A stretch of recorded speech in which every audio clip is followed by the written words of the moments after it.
There is a record, an intercepted fragment from a secret log that states simply, "The memorial dinner at Pine Creek Lodge ended in chaos."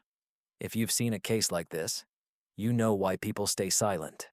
Sometimes, one forgotten memory changes everything. This is the story of a small town, barely on the map, Greystone, Alabama, a place where everyone knew each other, where the local diner served up more than just eggs and bacon. It served as the heart of the community. But beneath the quiet surface, something darker lurked. It began on a cold autumn evening, November 12th, 2018, at the Pine Creek Lodge, an aging roadside inn nestled just off Highway 33, between the remnants of an abandoned textile mill and the quiet flow of the creek for which the town was named. The lodge had hosted countless family reunions, local meetings, and holiday gatherings. Tonight, it was hosting what was supposed to be a simple memorial meal for James Carter, a respected figure in the community, former sheriff, retired veteran, a man whose influence stretched far beyond his years. James Carter had died unexpectedly a week earlier, leaving behind a wife, 2 children, and a network of acquaintances who felt the loss like a wound reopened. The memorial dinner was organized swiftly by his daughter, Karen Whitmore, a woman known for her tireless dedication to local charity work, and Michael Lawson, a prominent businessman with ties to several town officials. The event was meant to be a quiet tribute, a moment of remembrance shared over food and stories. But that was only the beginning. What they found next changed everything. Guests began arriving around 6 p.m., their faces subdued but respectful. The lodge's old wooden floors creaked under the weight of quiet conversations, and the faint scent of fried chicken and mashed potatoes drifted through the air. An atmosphere of mourning, but also of community strength. Yet, as the evening progressed, something unsettling occurred. By 8 p.m., several attendees started to complain of stomach pains, nausea, and dizziness. What was initially dismissed as food poisoning, common at such gatherings, quickly took a darker turn. Within an hour, dozens of guests, including children and elderly, were suffering severe symptoms. Emergency services were called, and the local sheriff's office responded swiftly, sealing off the lodge and initiating an investigation. And this is where things get strange. Initial reports suggested contaminated food, perhaps a tainted casserole or spoiled meat. But the evidence didn't add up. The lodge's kitchen was inspected thoroughly, and no trace of toxins, bacteria, or other contaminants could be found. The food had been prepared under standard conditions, with no signs of tampering or mishandling. Yet, the symptoms persisted, spreading among attendees in a pattern that defied simple explanation. From this moment on, no one was safe. The sheriff's team, led by Sheriff David McCullough, began interviewing witnesses. But the testimonies were inconsistent. Some claimed they saw a man lurking near the kitchen, acting suspiciously, an outsider who disappeared before authorities arrived. Others remembered a strange chemical smell lingering in the air, faint but distinct, not matching any of the usual kitchen odors. Meanwhile, the family of James Carter was visibly distressed, insisting the meal was safe. They had no obvious motive to harm anyone, no known enemies, no recent disputes. Yet the number of victims kept rising, and the symptoms grew more severe. It was then that everything began to spiral out of control. A local nurse, Emily Rogers, who had been volunteering at the scene, discovered a small, crumpled piece of paper tucked beneath a napkin in a diner booth at the Greystone Diner. It was a cryptic note, written in hurried handwriting. Operation Silent Feast. Target, the unwary. Trust no one. That note looked like a joke, a sick prank, perhaps. But in the context of what was unfolding, it hinted at something far more sinister. The investigation uncovered whispers of clandestine meetings, secret gatherings in motel parking lots, discreet exchanges in back alleys, shadow transfers of untraceable packages. The local authorities were faced with a pattern that suggested an orchestrated effort, possibly linked to larger, unseen players operating behind the scenes. And yet, the official narrative remained focused on food, poisoning. No one wanted to admit what the evidence strongly hinted at, a covert operation, possibly involving chemical agents designed to harm. Would you have trusted them? As the hours passed, the number of victims doubled, then tripled. Children, adults, the elderly, all felled by symptoms that defied explanation. The hospital became overwhelmed with patients, some slipping into unconsciousness. The town's small clinics were ill-equipped for this level of crisis. A secret document surfaced, leaked, or perhaps deliberately hidden, detailing a series of covert shadow transfers, coded references to discreet meetings, and a mysterious internal code, Operation Silent Feast. It was a blueprint of something much darker, an operation that involved members of law enforcement, local officials, and private contractors. The last page of this file changed everything: an encrypted schedule, a list of names, and a final note: disaster imminent if exposed. Maintain silence. From that day, the city was never the same. Rumors spread, whispers of cover-ups and betrayal. The sheriff's office declared the incident an isolated food poisoning event. But the scars remained. Families demanded answers, but the truth was elusive. Every lead seemed to be deliberately obscured, every witness silenced or discredited. And this is where someone knew far more than they admitted. In the aftermath, arrests were made, some low-level staff, a few local officials, but the core operation was never fully exposed. Several witnesses disappeared, moved away suddenly, or refused to talk. The lodge was closed down, left to decay as the town quietly tried to forget. Yet, amid the debris of broken trust, a single piece of evidence was overlooked. An old photograph found in a dusty attic showing James Carter shaking hands with an unidentified man in a suit, both standing beside an unmarked van. The photograph was taken during a town event, but the date was obscured. Only the faint outline of a logo on the van's side remained visible, an insignia that, if deciphered, might have revealed more. Would you have believed that in a town like Greystone, such a tragedy could be orchestrated with so little oversight? That beneath the veneer of civility, shadowy figures could manipulate the innocent? They thought they knew the truth. They were wrong. Only years later did its meaning become clear, when a faded letter was discovered, hidden behind a loose brick in the old sheriff's office.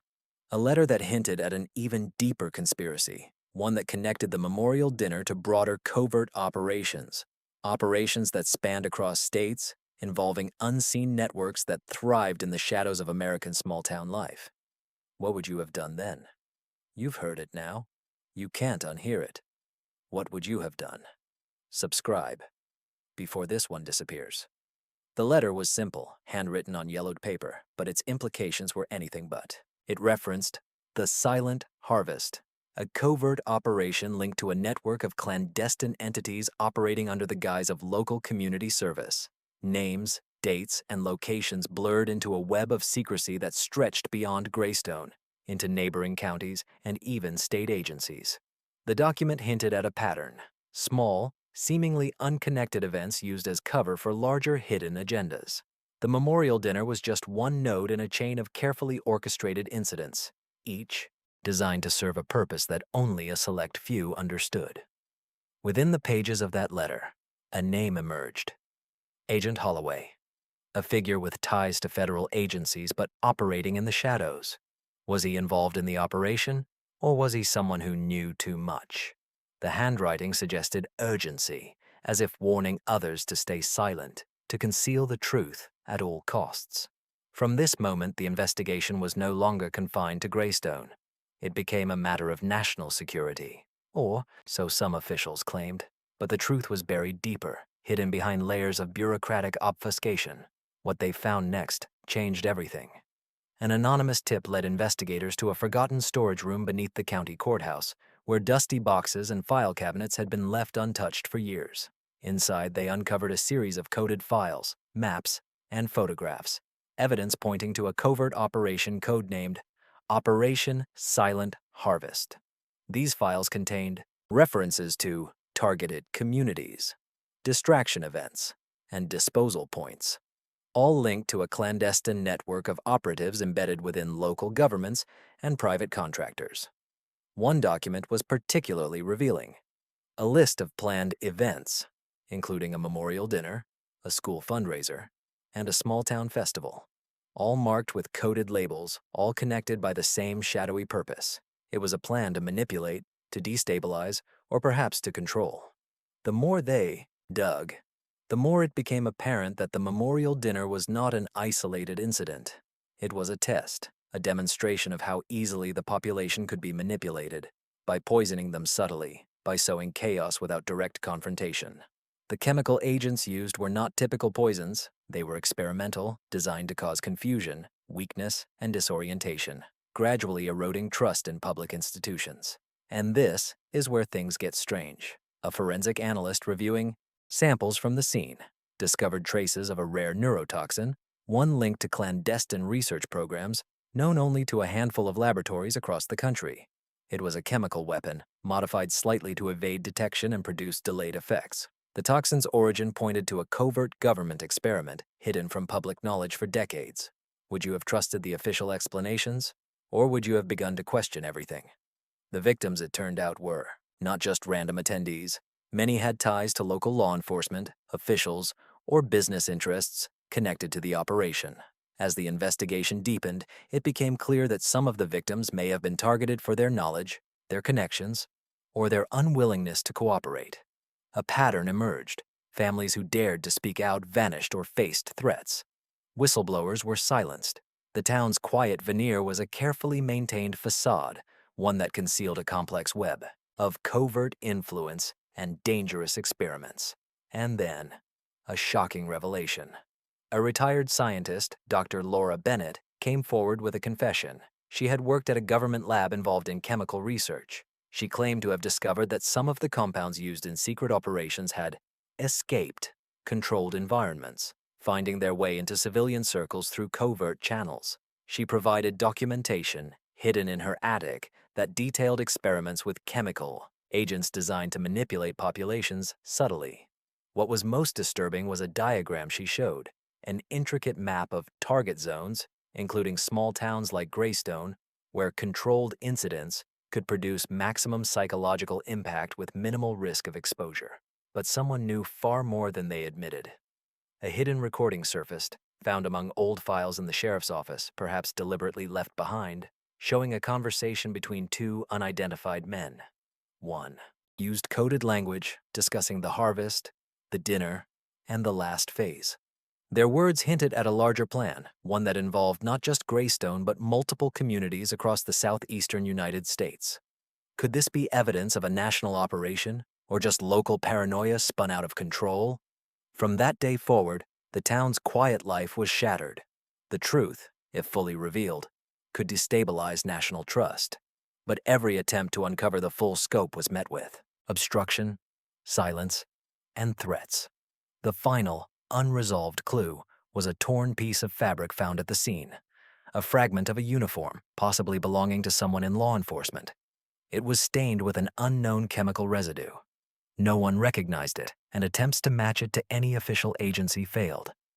Would you have believed that in a place like Greystone, a covert operation of this magnitude could hide in plain sight?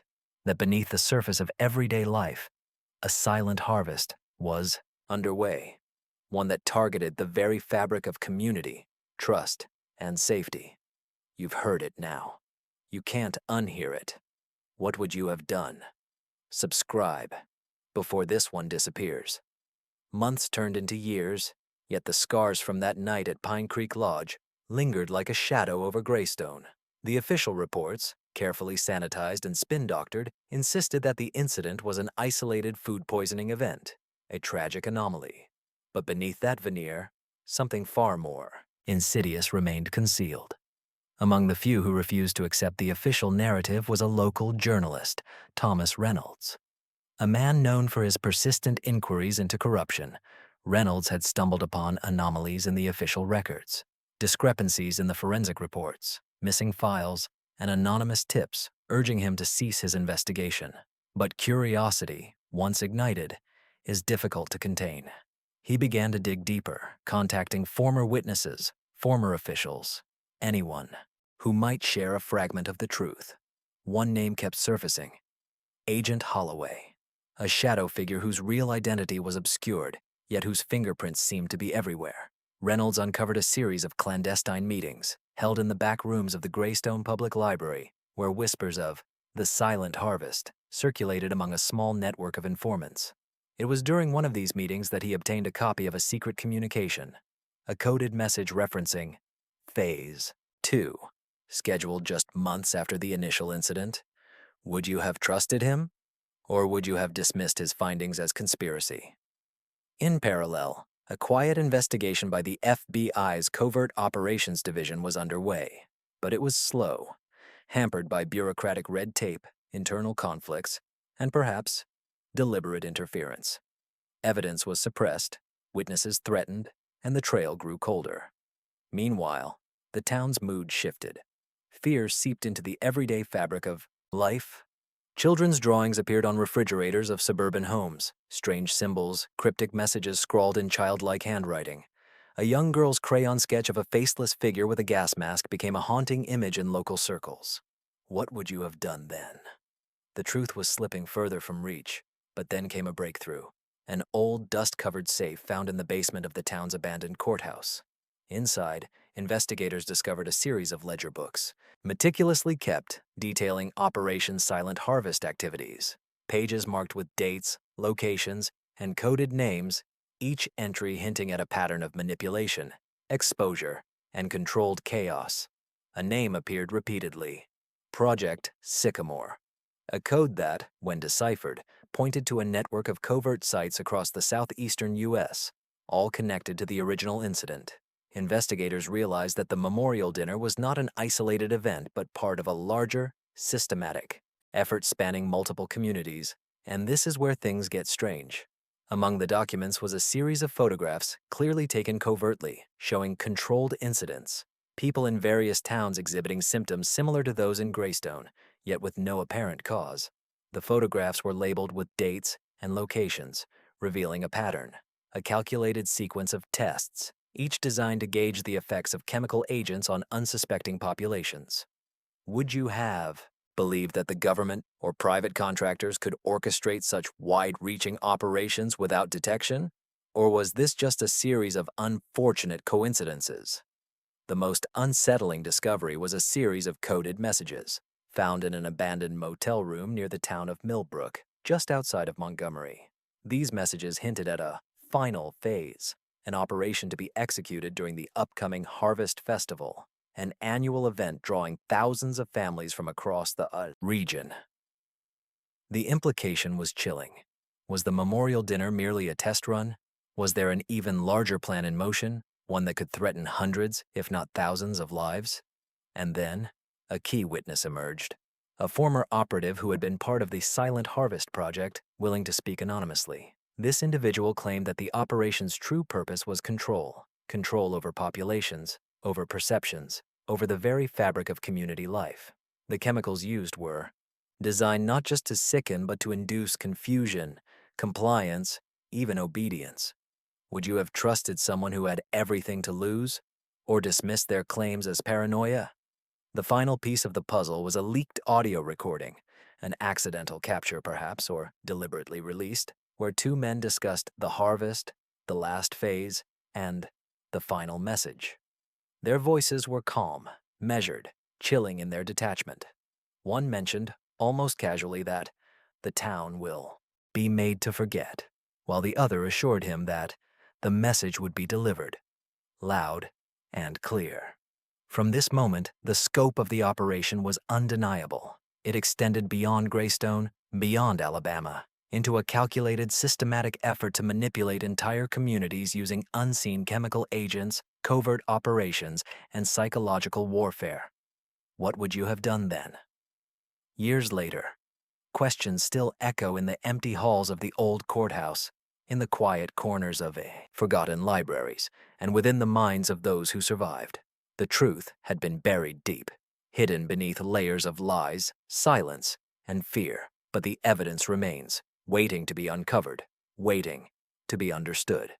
And perhaps, the most haunting question of all, who was really in control, and how many more communities had already fallen into their silent grasp?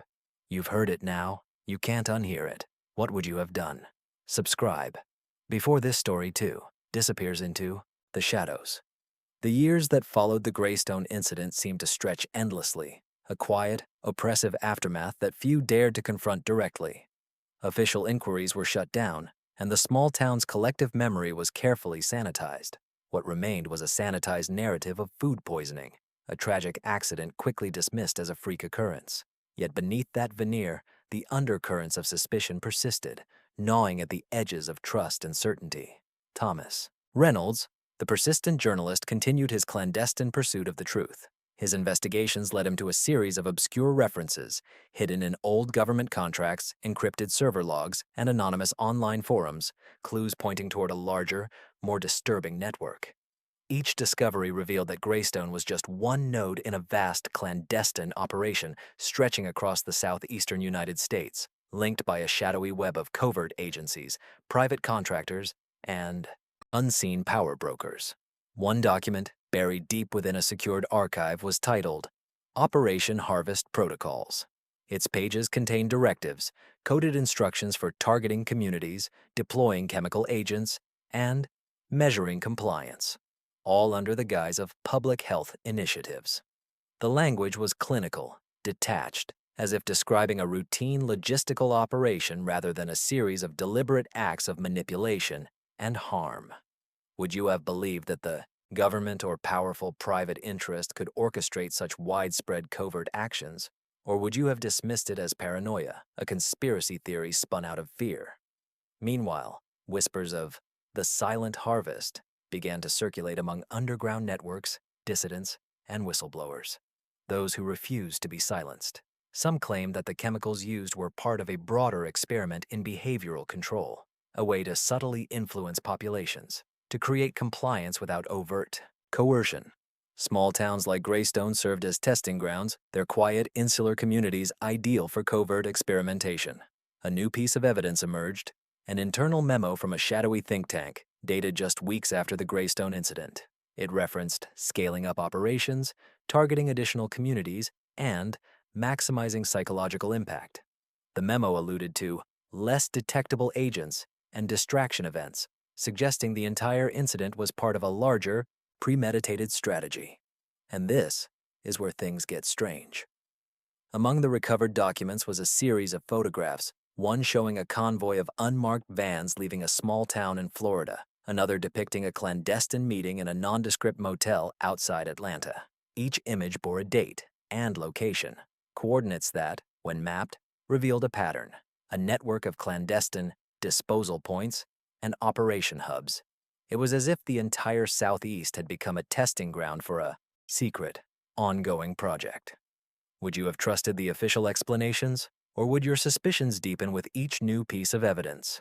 A crucial breakthrough came when a former technician, codenamed Eagle, reached out anonymously. He claimed to have worked at a covert laboratory involved in chemical research for Operation Silent Harvest. According to him, the chemicals used in Greystone and elsewhere were part of a series of experimental compounds designed to produce delayed effects, to be undetectable, and to influence behavior on a subconscious level.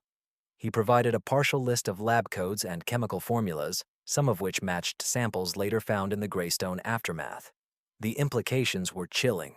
A government-sanctioned program aimed at controlling populations through covert chemical manipulation, deployed gradually across multiple communities. Would you have believed a whistleblower risking everything, or dismissed his claims as delusional? The final, most unsettling discovery was a series of recordings, hidden in an abandoned safe in a forgotten motel room, possibly left by someone who knew the operation's secrets.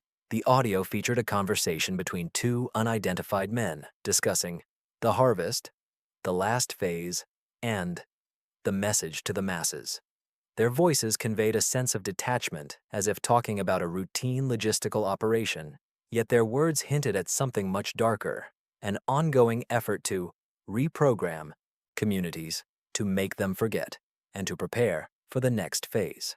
From that point onward, the scope of the operation extended beyond small towns, into cities, into institutions, into the very fabric of American life. The covert agents, the private contractors, the unseen network. Each played their part in a grand design, one that used chemicals, psychological tactics, and manipulation to shape society from behind the scenes. What would you have done then? The evidence continued to pile up. Old files, encrypted memos, eyewitness accounts, all pointing to a systematic, state-sanctioned campaign of control and chaos. Yet the true scale remained hidden, buried beneath layers of silence and official denial. The final, unresolved clue was a torn fragment of a uniform badge found in the woods near the site of the original incident. It bore no insignia, only a faint chemical stain. No one could identify its origin, but the stain suggested a connection to the covert chemical experiments, an unintentional imprint of the unseen hand guiding these events. Would you have believed that in a nation built on trust and transparency, such a vast covert operation could exist, one that manipulated communities, concealed its tracks, and left behind only faint traces for those willing to look? You've heard it now. You can't unhear it. What would you have done? Subscribe. Before this story, too, disappears into the shadows, erased by those who prefer to keep the truth buried.